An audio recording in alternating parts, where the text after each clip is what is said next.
Assalamualaikum. Here we have another sentence for correction. The sentence is, the flood situation in southern region of the country remain grim. So the error is in this part. This is our verb of this sentence, and the sentence is, according to the sentence, the verb is wrong. Why?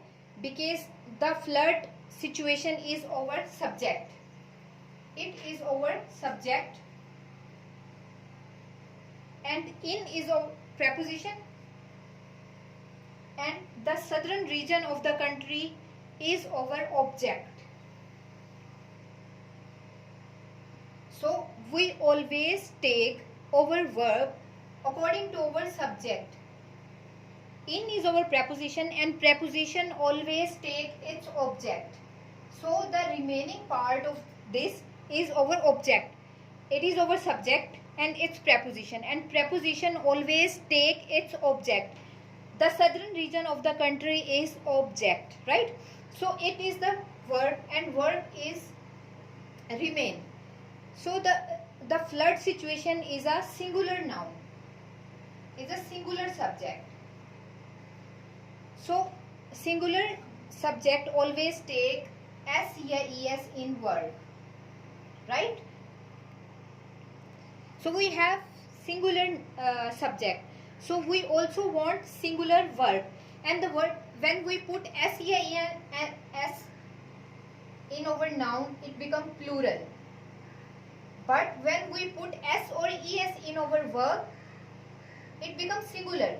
It opposite in the case, right? When we put S or ES in our noun, it's become plural. But when we put S or ES in our verb, so it becomes singular. So the word here is a plural, but the situation is a noun. The flood situation is a noun and it's a singular. So we want singular verb. So the correction is remains. The flood situation in the southern region of the country remains grim.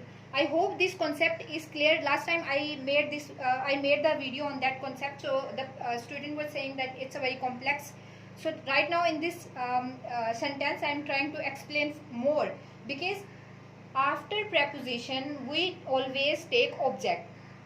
It's a preposition and its object. We do not put the word according to the object, right?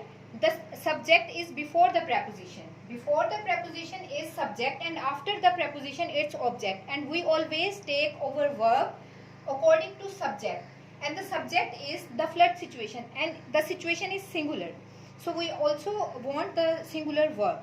And it's a concept that when we put S in our noun, it's become plural. But when we put S or ES in our verb, it's become singular. So we put S in our verb remains to make our verb singular, right? So it is a concept. Thank you.